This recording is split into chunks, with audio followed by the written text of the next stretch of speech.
July 1944. A dirt lane south of Saint-Jean-de-Daille, Normandy. A Sherman tank from the 743rd Tank Battalion sits 30 feet from a hedgerow, engine roaring, every hatch sealed shut. 40 feet to the left, a sergeant crouches in a drainage ditch, screaming. He can see the muzzle flash, second floor, stone farmhouse, left window. He is close enough to the tank to touch it. He might as well be on the moon. He pounds the hull with his fist. Nothing. He waves his arms. The turret does not move. Inside that steel box are 4 men, a 75-millimeter cannon, and 2 machine guns, and not one of them can hear a single word he is saying. This is the thing that killed more American tankers and infantrymen in Normandy than any Panther, any Lappen, any Panzerfaust, not enemy armor, silence. Tanks could not hear the infantry. The infantry could not talk to the tanks, and in 2 weeks, one tired captain will fix it overnight with a piece of equipment that costs less than a pair of boots, uses technology from 1938, and fits inside a box the size of a loaf of bread. When German officers finally found it, welded to a captured Sherman, they opened it, traced the wire, and could not explain what they were looking at. This is the story of why the sergeant's name was Ray Kowalski. And before the war, he had wired houses in Detroit for a living. He knew current. He knew that a signal only travels where a wire lets it go. And lying in that ditch outside Saint-Jean-de-Daille, with the machine gun stitching the top of the bank an inch above his helmet, showering him with clods of black earth and shredded green, he understood with a terrible clarity that there was no wire between him and the tank. There was nothing 30 tons of steel, close enough to smell the exhaust, and he could not reach it. He watched a man try, a private from his own squad, 19 years old, decided the tank had to be told. He rose out of the ditch and ran the 20 yards to the Sherman with his head down and his hands empty. He climbed onto the engine deck, the hot metal burning through his knees, and he raised his fist to pound on the commander's hatch. The sniper in the farmhouse had been waiting for exactly that. The round took the boy through the neck, and he slid down the side of the hall and lay in the dirt beside the track, one boot still twitching, and the tank did not move. Because inside the tank, no one had heard a thing. Ray pressed his face into the mud and did not scream any.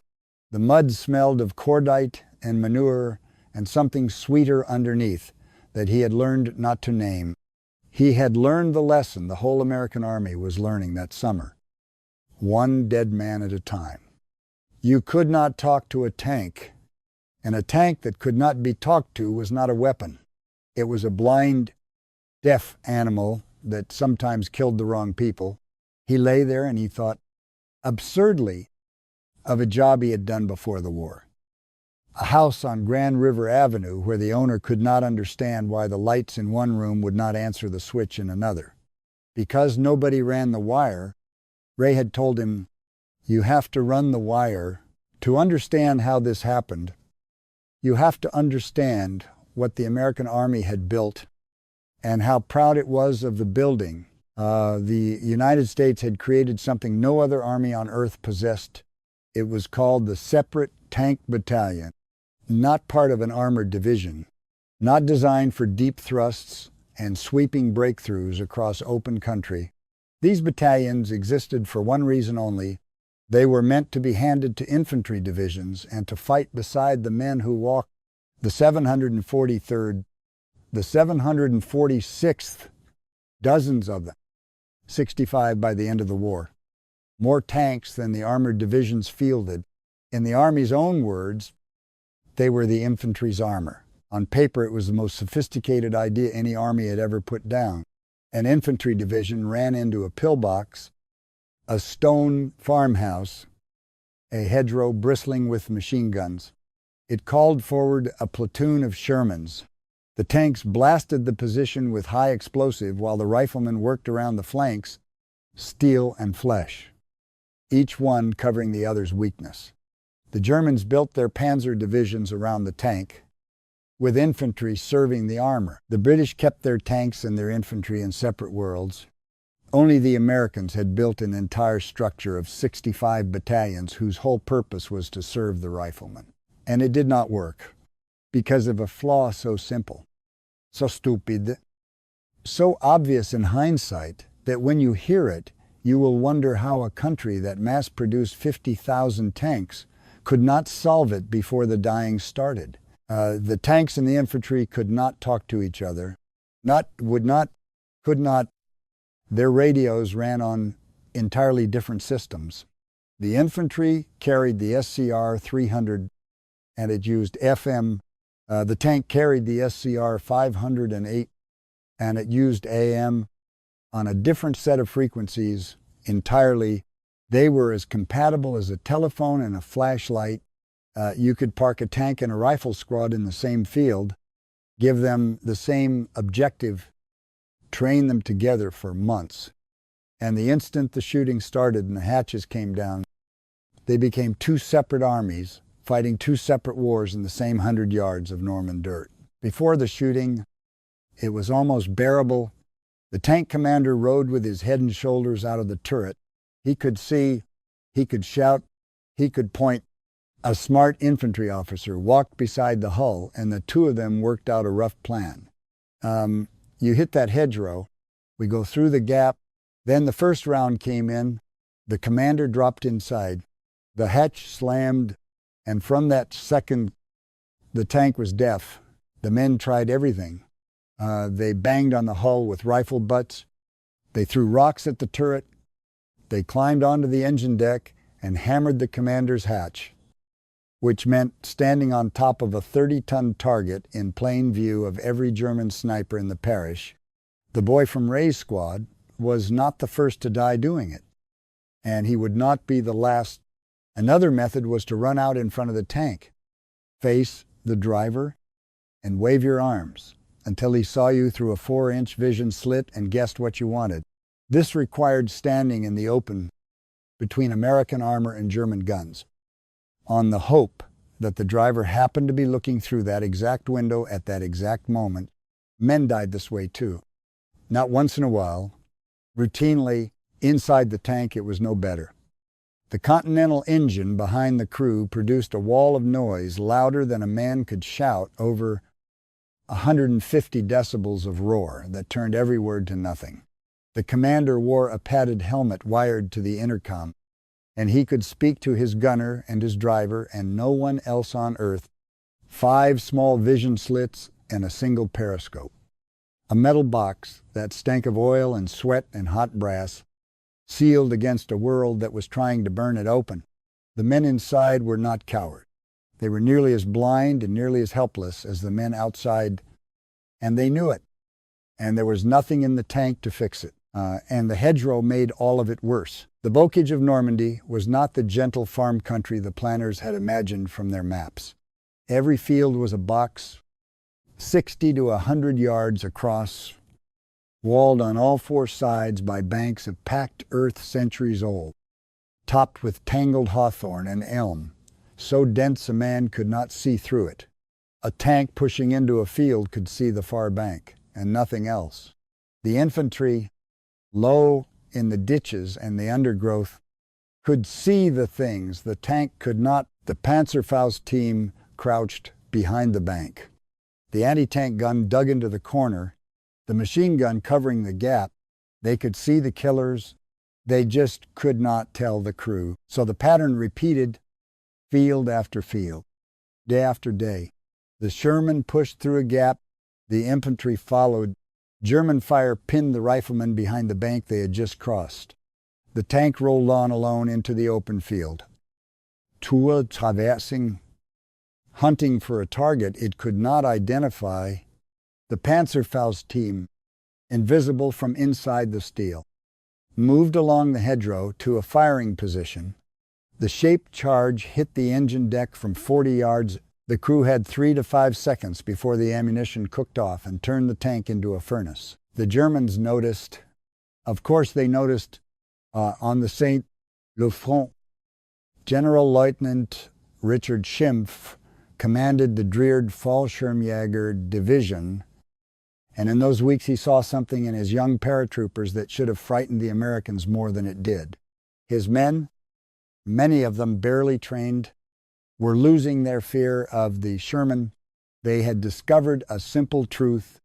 A Sherman with its infantry was a dangerous thing. A Sherman without its infantry was not a predator at all. It was prey. Isolate the tank. Let it grind forward blind. Walk a Panzerfaust team along the bank. Fire into the deck. By early July, the technique was killing Shermans faster than the beachhead could land. Replacements. Think about what that means.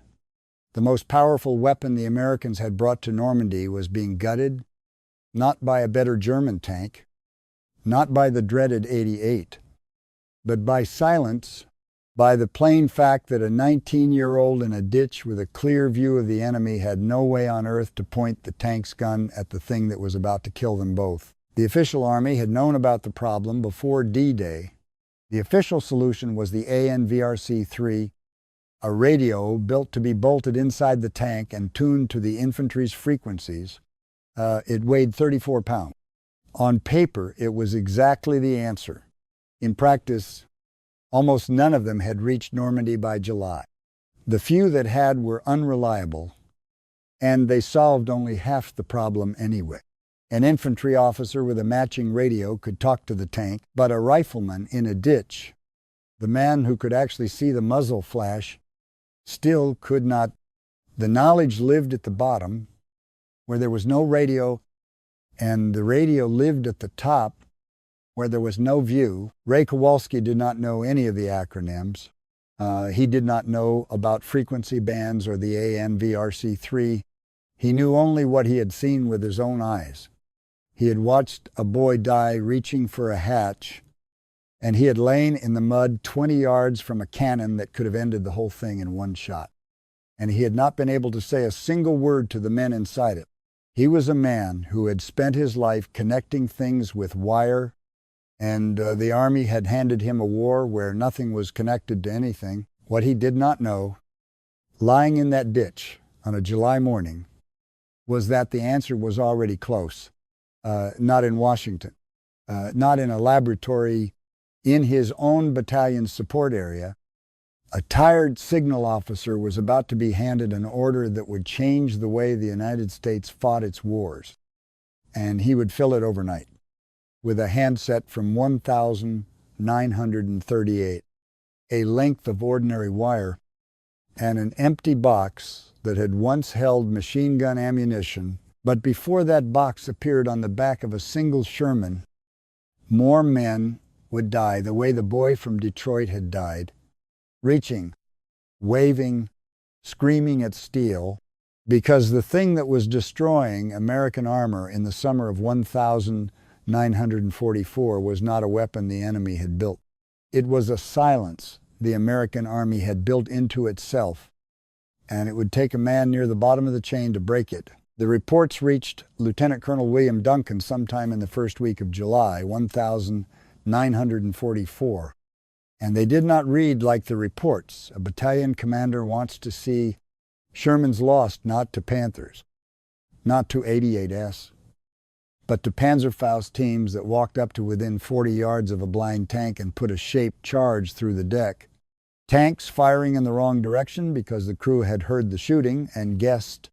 Infantrymen dead on the engine decks of his own vehicles, killed reaching for a hatch.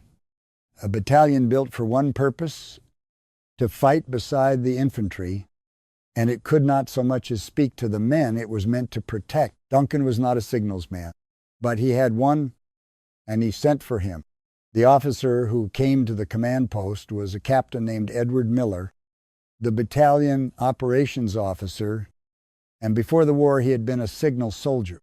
He understood wires and frequencies and handsets the way a mechanic understands an engine. He knew what a current was and where it wanted to go. Duncan's order to him was as short as an order can be. fix this. Tonight, what Miller did with that night is the reason you are hearing this story. And the remarkable thing, the thing that would later leave trained German officers standing in a field with no words for what they were looking at, is that he did not invent anything at all. He did not need to. Everything he needed already existed. It had existed since 1938. It was lying in supply dumps across the beachhead by the thousands, and no one had thought to put it where it belonged. The tool was the EE 8-field telephone. It was not a complicated thing. The Army had been using it for 6 years. It was a black handset joined to a hand-crank magneto ringer and a simple transmitter packed into a canvas bag or a leather case. Every infantry company in the United States Army carried them. They weighed about 8 pounds. They needed no batteries to carry a voice because the current that drove the signal was generated by the act of speaking into the microphone itself. By the standards of 1944, they were ancient, and that was exactly why they worked. There was almost nothing in them to break. Miller took one of these telephones. He stripped it out of its case. He wired the handset into the tank's own intercom system, the same system the commander already used to talk to his driver and his gunner. He found an empty box that had held .30 caliber machine gun ammunition, and he set the telephone inside it, and he bolted the box to the rear of a Sherman low on the hull below the engine deck. He ran the wire in through a small hole. That was the whole of it. A handset, a wire, a box, and it changed everything because of what it now allowed any infantryman on earth, any private, any tired, frightened man with 2 work could walk up to the back of that tank, open the box, lift the handset, and speak directly into the ear of the tank commander. No radio, no frequency to match, no 34-pound set that did not exist. Anyway, a telephone and a wire, and the single most important connection missing from the American way of war, suddenly made. In the morning, Miller showed it to Duncan. Duncan did not send it up the chain as a suggestion to be studied. He sent his intelligence officer, Captain Spears, straight to the headquarters of the 30th Infantry Division with the prototype in his hands and a written proposal. Spears came back grinning. The 30th had taken one look and loved it. They pushed the idea up to 5th Corps, and within days, ordnance teams across the Normandy beachhead were pulling EE-8S out of the supply dumps and welding ammunition boxes to the backs of Shermans, not because Washington had ordered it, because men who saw it understood it in 30 seconds and wanted one. Now hold that picture in your mind. A telephone in an ammo box wired to an intercom, because you need to see what it looked like the first time it worked in anger. Picture a hedgerow field south of St. Lo. A platoon of Shermans from the 743rd pushes through a gap. Infantry from the 30th moves close behind. Spread low in the ditches. Eyes on the tree line. German machine gun fire opens up from the right. The infantry hits the dirt. The lead Sherman stops. Turret traversing left, the wrong way, because the crew heard the fire and guessed wrong the way they always had. And then a sergeant, and no one wrote down his name, sprints to the back of the tank. He opens the box. He lifts the handset. He says 6 words. Machine gun, right side, tree line. The turret swings right. The 75 fires once. The machine gun stopped from contact to silence. Under 30 seconds, the day before, with the old system, that same sequence would have taken 3 to 5 minutes if it worked at all. 3 to 5 minutes in which the infantry bled into the Norman dirt and the tank fired blind at hedges. Now it took less time than it takes to read this sentence aloud twice. This is the fact worth carrying with you. The thing that transformed American combined arms in Europe was not a weapon. It was not a new tank, not thicker armor. not a better gun or a faster engine. It was a telephone handset from 1938 in a box that had held machine gun rounds, welded to a hull with a torch and joined to the crew by 20 feet of ordinary wire. It cost almost nothing. It used parts already in the supply chain by the tens of thousands, a crew with a field telephone, an ammo box, and a welding kit could fit one in under an hour. And it handed the American infantrymen something no soldier in any other army on earth possessed in the summer of 1944, the power to command the firepower of a tank with his own voice in real time. From behind cover, the telephone did not arrive alone. It arrived in the same weeks as its twin, and together the two of them turned the bocage from a graveyard into a road. The other tool was the Rhino. For 6 weeks, the hedgerows had beaten the Sherman in the simplest possible way. To cross one of those ancient earth banks, a tank had to climb it. And climbing it, lifted the nose into the air, and a sergeant named Curtis Cullen of the 102nd Cavalry Reconnaissance Squadron worked the problem in a field shop. He took the steel from the German beach obstacles, the same iron teeth Rommel had planted below the tide line to gut landing craft, and he welded them into a set of tusks on the bow of a Sherman. Now the tank did not climb the bank, it drove into it, teeth first, and tore straight through, keeping its belly to the earth and its gun to the front. Cullen's idea was shown to General Bradley, approved on the spot. And within weeks, ordnance companies across the American sector were cutting up Rommel's Atlantic Wall to bolt onto the fronts of Sherman's. Put the two together, and you had something the German defenders had never faced, a tank that could smash through a hedgerow instead of crawling over it, and once through a tank that could see through walls because a dozen pairs of human eyes in the ditches were feeding it. In plain English, in real time, here is how it worked. And the sequence is the whole point, so follow it closely. A Rhino Sherman came up to a bank behind it, and to both sides the infantry moved low, eyes on the next field. Before the tank pushed through, a rifleman jogged to the rear of the hull, opened the box, and lifted the handset. He told the commander what the infantry could see, and just as often what they could not, which mattered just as much. The tank tore through the bank. The infantry came through the gap right behind it, spreading left and right. If a machine gun opened up, the man on the phone called it the turret swung. The gun fired. If a Panzerfaust team was spotted sliding along the far hedgerow, the phone rang before they reached a firing position, and the coaxial machine gun cut them down at 100 yards instead of 40. Each field took minutes instead of hours. Each field cost fewer men, and each field left the German defenders facing a problem they had never trained to solve, because on the other side of that bank, the men in field gray could feel the change before they could name it. Through late June, Schimpf's paratroopers had learned to hunt Shermans with a hunter's confidence. Cut the tank off from its infantry, let it grind forward into the open, walk the Panzerfaust team along the bank, fire into the deck. By early July, it was killing tanks faster than they could be landed. And then, by the end of July, it simply stopped working. The tanks were no longer grinding forward blind. They paused at the hedgerow. They fired at positions that should have been invisible from inside a turret. They swung their guns onto targets with a speed and a certainty that made no sense. As if someone were whispering directions into the steel, the Panzerfaust teams that had crept to within 40 yards were being cut down at 100, killed before they could shoulder their weapons.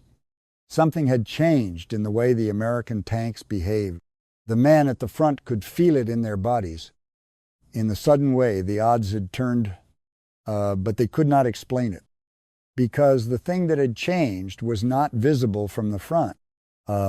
It was a small metal box the size of a canteen bolted to the back of the hull in a place no German soldier would ever look unless he was standing behind a dead Sherman, picking through the wreckage. And in August 1944, as the American breakout tore the German front open and prisoners and abandoned tanks began falling into Allied hands by the hundreds, that is exactly what began to happen. German officers walked up to knock out Sherman, and some of them walked around to the back, and they found the box. Imagine one of them, call him Hauptmann Vogel, a technical intelligence officer, and understand that he stands here for a whole class of men rather than any one name in the records, because this is how they were trained to think. And the training was the same in all of them. He is 38 years old. He has been examining captured enemy equipment since North Africa. He is good at it. He is proud of it, in the quiet way of a man who believes his profession is a serious one. A captured tank is a classroom, and every army in the war knew it. When you knocked out an enemy vehicle, you sent men like Vogel to read it. Armor thickness, gun caliber, optics, engine, radio. Every detail told you how the enemy fought and what he valued. German technical intelligence was thorough. They had been taking Shermans apart since 1943. They knew the Continental radial engine. They knew the 75-millimeter gun. They knew the suspension, the ammunition stowage, the periscopes. They had measured the armor and tested it against their own weapons and published firing tables showing precisely where to aim to kill a Sherman with a Panzerfaust, and Lappenpululappen, or a Panther's gun. There was very little about the machine that could surprise them, but the box on the back was new. It had appeared sometime in mid-1944, first on Shermans in Normandy, then on more and more of them across the American front. A rectangular metal container about the size of a .30 caliber ammunition because that is exactly what it was. Welded to the right rear of the hull below the engine deck. Inside, a standard field telephone handset wired through the hull to the tank's intercom. No encryption, no frequency select, no complexity of any kind. Vogel understood at once what it was. A telephone. He could trace the wire with a finger. He could see where it joined the intercom. The mechanical function of the thing was obvious to a child. What was not obvious, what filled his report with a confusion that comes through the dry language even now, was why it existed, why anyone had built it. Look at it from where he stood. He was trained in a certain idea of what a tank was. A tank was a weapons platform commanded by a trained specialist, the Panzer commander, a man who had spent months learning to read ground from a turret, to pick targets through good optics, to work with his platoon leader by radio. His decisions came from training, from doctrine, from the tactical picture, as it reached him through the chain of command. And someone had welded a telephone to the back of this machine so that any soldier who happened to be standing behind it, any rifleman, any private, any man with two working hands, could pick up the handset and tell the commander what to do. In the framework Vogel had been given, this was not merely strange, it was incoherent. It was as if someone had bolted a second steering wheel to the outside of a locomotive so that a man standing beside the tracks could steer the train. The machine already had a commander. The commander already had a chain of command above him and a doctrine behind him. Why would you reach past both of them and hand a share of control to the lowest ranking man on the field? The answer was one that no German manual contained, that no German staff college taught, and that no officer raised in the Prussian tradition of command could reach by logic alone.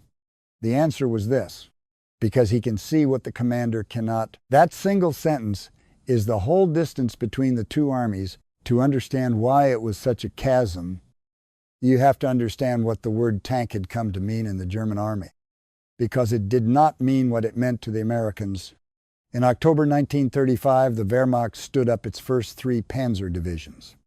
One of the architects of the idea was an officer named Heinz Guderian, and he had spent a decade arguing against hard resistance from his own general staff that the tank was not a support weapon. It was the weapon, everything else, the infantry, the artillery, the engineers, the signals existed to serve the tank's mission. The French had tanks, the British had tanks, the Soviets had more tanks than anyone, but all of them, to one degree or another, treated the tank as a tool to help the infantry forward. Guderian turned the relationship upside down. In his model, the infantry helped the tank forward. The tank chose the objective and set the pace and punched the hole. The infantry came behind to hold the ground and clear it and guard the flanks, and it worked spectacularly. In Poland, in France, in the opening months of the invasion of the Soviet Union, tanks and infantry fused into a single high-speed formation and crushed everything in front of them. But look at the architecture of it. The infantry that fought with the panzers was not ordinary infantry.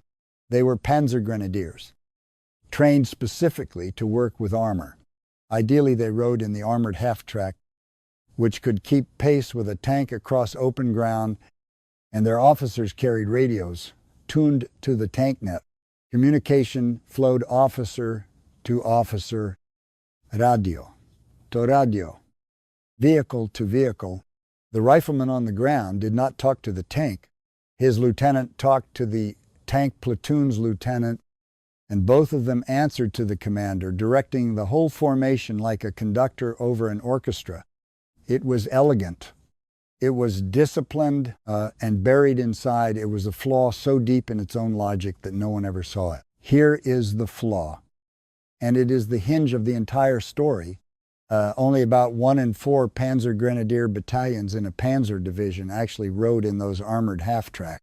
The rest rode in trucks, and trucks cannot follow a tank across a cratered field or through a hedgerow or into a firefight.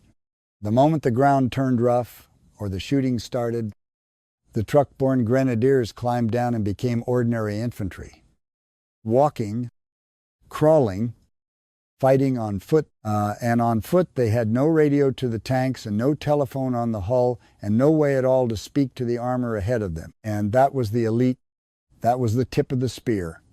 By 1944, the Wehrmacht fielded roughly 300 divisions, and fewer than 30 of them were Panzer, or Panzer Grenadier. The other 270 were infantry. They marched on foot. Their supplies moved by horse. When those divisions got tank support, and in Normandy they often did, because the Panzer divisions were parceled out in bits and pieces to plug holes, the tanks arrived as strangers. A company of Panthers attached to an infantry regiment for 2 days, no shared training, no shared radio net, no shared language of cooperation. The Panther commander decided what to shoot. The infantry adapted around him. If the infantry wanted a specific target engaged, the company commander had to find the tank platoon leader physically, on foot, in the middle of a firefight, and ask him, or send a runner, or fire a flare, and hope the crews understood the signal. There was no mechanism, none, for German riflemen to speak directly to a tank crew. The thought had simply never occurred to anyone, and not because they were stupid. In their model of war, communication flowed downward. Commanders spoke to commanders, officers spoke to officers, the man at the bottom of the hierarchy, the grenadier in the ditch with mud on his face, did not give instructions to the crew of a 50-ton machine. That was not how the German army worked. That was not how any army worked, except one. And here is the detail that should stop you cold. The Americans were not the only ones who found the answer. On the other side of the world, in the same weeks that Miller was wiring his first handset into a Sherman in Normandy, Marine tankers on Saipan were doing the same thing. They were cutting phone boxes out of armor plate and welding them to the rears of their own tanks. So the Marine riflemen crawling behind them in the cane fields and the coral could talk to the crews 2 oceans apart. 2 branches of the American military, 2 completely different enemies, and 2 completely different kinds of ground.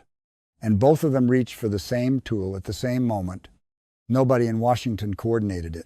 Nobody had to. The men on the ground saw the same problem and solved it the same way. Because the thing that produced the solution was not a piece of technology, it was a habit of mind, and it was the one thing in this whole war that the German army, for all its brilliance, could not simply take apart on a workbench, measure, and copy, because to copy the telephone, Vogel would have had to copy the country that built it. And that was the one thing his report could never recommend. On the 25th of July, 1944, the ground south of St. Lo came apart. Operation Cobra opened with the largest carpet bombing in the history of war to that point. More than 1,500 heavy bombers dropped their loads onto a rectangle of Norman farmland, 3.5 miles wide and 1 mile deep. The earth heaved. Whole hedgerows that had stood for 600 years vanished into smoke. And in one of the cruelest accidents of the entire campaign, some of the bombs fell short into the American lines, into the positions of the 30th Infantry Division. The blast killed Lieutenant General Leslie McNair, the highest-ranking American soldier to die in the European theater.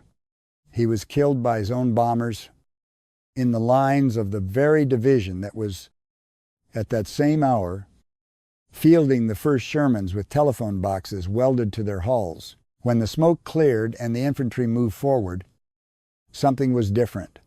Not only the craters and the shattered German positions, something in the way the Americans fought. The tankers of the 743rd rolled into the bocage that morning with 2 tools they had not owned 6 weeks earlier. The rhino on the bow to smash through the banks, and the telephone on the stern to let the infantry aim the gun. And together, for the first time, they were not a tank. And some infantry, they were a system, field after field. The sequence held. The rhino tore through the bank. The rifleman on the phone called the danger before the tank was fully through it. The turret answered. The Panzerfaust teams that had ruled the hedgerows in June died in the hedgerows in July, cut down before they could shoulder their weapons. The breakout that had been measured in yards for 7 weeks began suddenly to be measured in miles. Cobra did not succeed because of the telephone alone. It succeeded because of air power and artillery and the sheer weight of American production.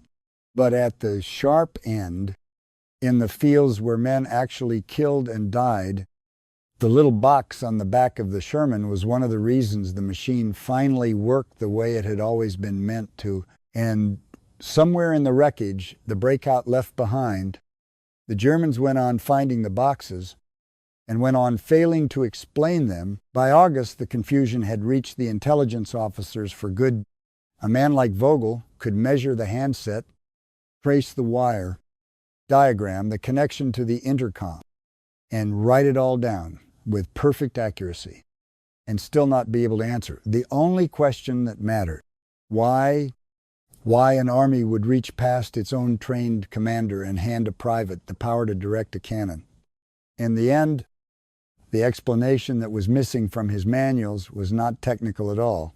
It was this: the American army had come to believe, without ever writing it into doctrine, that in the bocage and the jungle and the rubble of a ruined town, the man with the best view of the battle was very often not the man with the highest rank. He was the man closest to the enemy.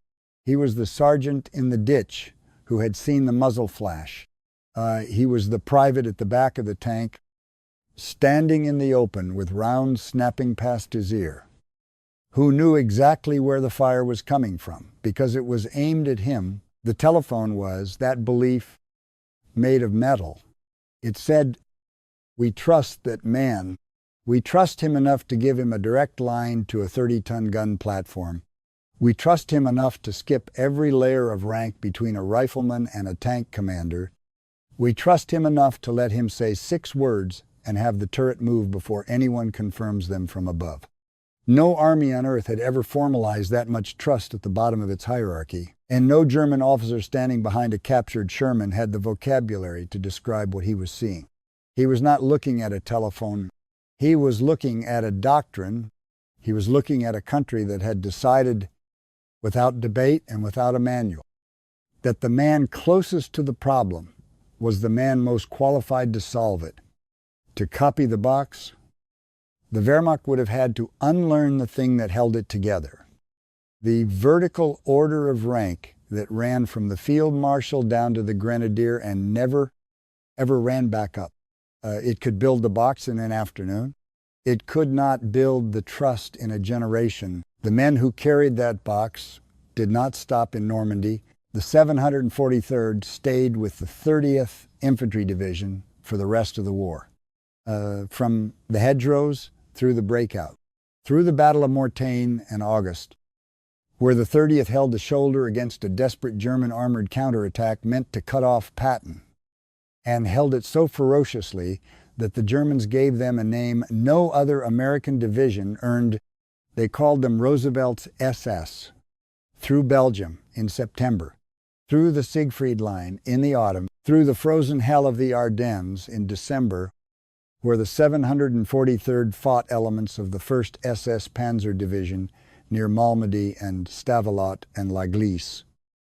In a cold that froze the oil in the guns, through the crossing of the Ruhr in February, across the Rhine, and on the 13th of April, 1945, to a rail, sighting outside a small German town called Farsleben. A sergeant in a light tank saw the train first. Boxcars, dozens of them, standing dead on the line. The doors began to open, and out of them came people, if the words still fit, skeletal, hollow-eyed, wrapped in striped rags. 2,141 prisoners from Bergen-Belsen, loaded aboard and sent deeper into a collapsing Germany to be killed before the Allied armies could reach them. The guards had heard the American engines and run. The tankers of the 743rd and the infantry of the 30th secured the train. They brought food from the surrounding villages. They carried water to people too weak to stand. They stood guard over the living. 4 days later, the battalion reached the Elbe, its final stop line, and for these men, the war in Europe was over. The 743rd lost 96 Shermans in that war. 141 men killed, 22 missing, 316 wounded, nearly 500 casualties, roughly the full strength of the battalion. They burned through their own number and kept fighting. And Captain Edward Miller, the signal officer who built the first infantry telephone in a single night, survived it. He did not write a memoir. He did not sit for interviews. He came home to the United States and lived quietly the way most of them did. His name is not in the official unit history for what he did. It was kept by his family, and decades later, a son-in-law posted the story on a website devoted to the Sherman tank, and that is very nearly the only reason we can say his name at all. The telephone he built did not stay a field improvisation for long. By late 1944, the Army was standardizing the infantry phone as a factory fitting on new Shermans. After the war, it stayed. The Pershing carried it, the Patton tanks carried it, the M48 and the M60 carried it. For 40 years, the box on the back was as much a part of an American tank as its gun or its tracks. And a whole generation of soldiers grew up assuming it had always been there. Then in 1980, the M1 Abrams entered service without one. The designers had decided the phone was obsolete. The infantry could talk to the tank by radio now, and for 26 years, American tankers and infantrymen fought without it, until 2006, in the streets of Baghdad and Ramadi, The Army rediscovered the exact problem Captain Miller had solved in a Norman hedge. Infantry, crouched behind an Abrams in an urban firefight, could not tell the crew where the fire was coming from. The radio nets were jammed with traffic. The encryption added just enough delay to get men killed, and the turbine engine was so loud that shouting was useless. So the Army issued an upgrade called Tusk, the Tank Urban Survivability Kit. And one of the things that bolted to the rear hull of the M1 Abrams was an infantry telephone. 62 years after a captain in Normandy wired a handset into an ammunition box, the United States Army arrived at the same answer, the same handset, the same place on the hull, the same wire into the intercom, the same quiet admission that the soldier out in the open needs a direct line to the gun that is supposed to protect him. The Germans could not explain the phone because it did not solve a German problem. In their army, the tank did not serve the rifleman. The rifleman served the tank. Word flowed from the top down and never from the bottom up. And the idea that a private, tired and frightened and pressed into the mud with a handset against his ear, might understand the battlefield better in that moment than the commander of a 50-ton Panther was not a thought. Their system was built to think. The Americans thought it not in a staff college, not in a planning document, in a field workshop, in one night with a telephone and a welding torch, and the war turned on things like that. Small, cheap, human things that no procurement office would have approved and no doctrine could have predicted. A handset in a box, 20 feet of wire, and the stubborn, unreasonable, deeply American idea that the man at the very bottom of the chain might just be the most important man on the field. Thank you for watching this all the way through. If this story stayed with you, if it made you think about the men who fought in those hedgerows, take a second to hit the like button. It is the single best way to help a story like this reach the people who care about it. If you are not subscribed yet, now is a good time.